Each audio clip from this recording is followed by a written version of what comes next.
This is a message for believing women.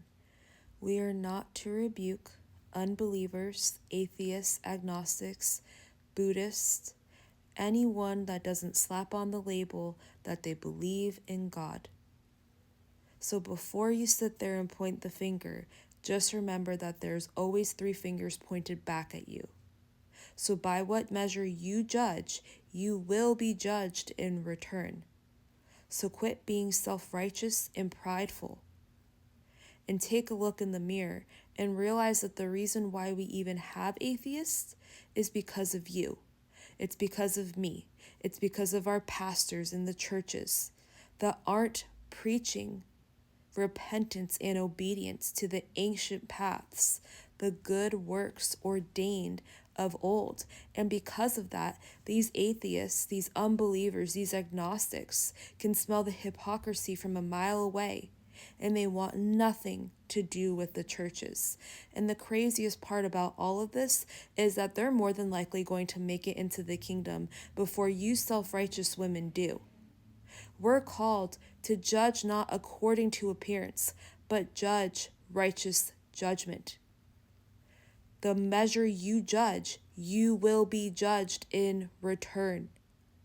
God's righteousness are his 10 commandments, Deuteronomy 6:24 through 25, and they become our righteousness once we observe to do them, once we obey them.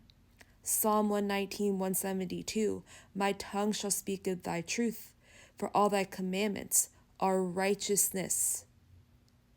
Believing women, you're not even keeping the 10 commandments, and you think you can sit there and mock and scoff and make fun of these unbelievers because it's your fault? Most of them are already keeping the commandments way better than you do. A lot of them have a much more humble heart than you do. I've had plenty of conversations with agnostics and unbelievers that have gone way better than talking to you, quote unquote, believers in God. The only difference between you and them is that you slap on the label of, I love God. You love God by your lip service. I go to church on Sunday. I donate to charity. I gave someone a sandwich.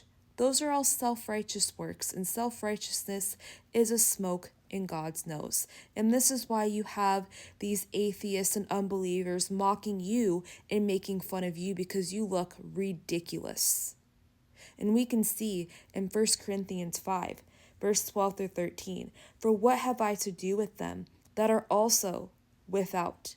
Do not you judge them that are within? We're called to reprove the world of sin, righteousness, and judgment.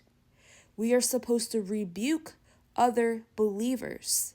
We can give atheists and unbelievers the true gospel because we're called to preach the gospel unto all creatures in Matthew 28, but we're not to rebuke them.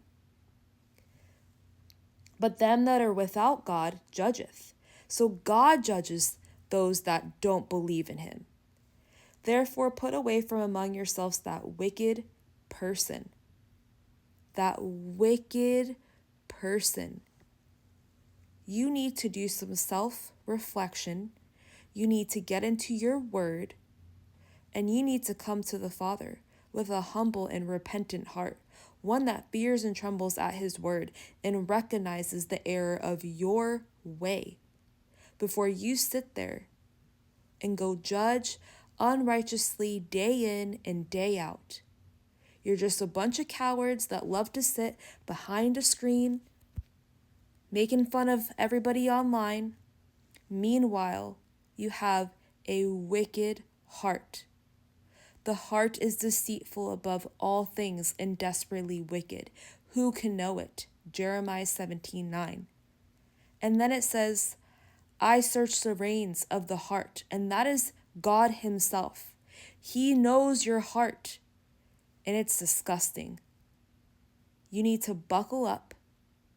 Tribulation is right around the corner, and you need to start repenting, enter into life, and go teach others the good news, the refreshing of the Holy Covenant, the glad tidings of good things. And stop it with your nonsense.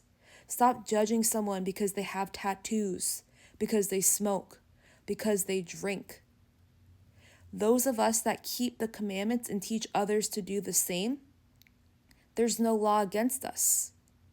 So stop putting yourself under the works of the flesh, the dead works, the sacrificial law, the law of sin and death, the law that Paul talks negatively about, and keep God's righteousness, his holy covenant, and teach others to do the same.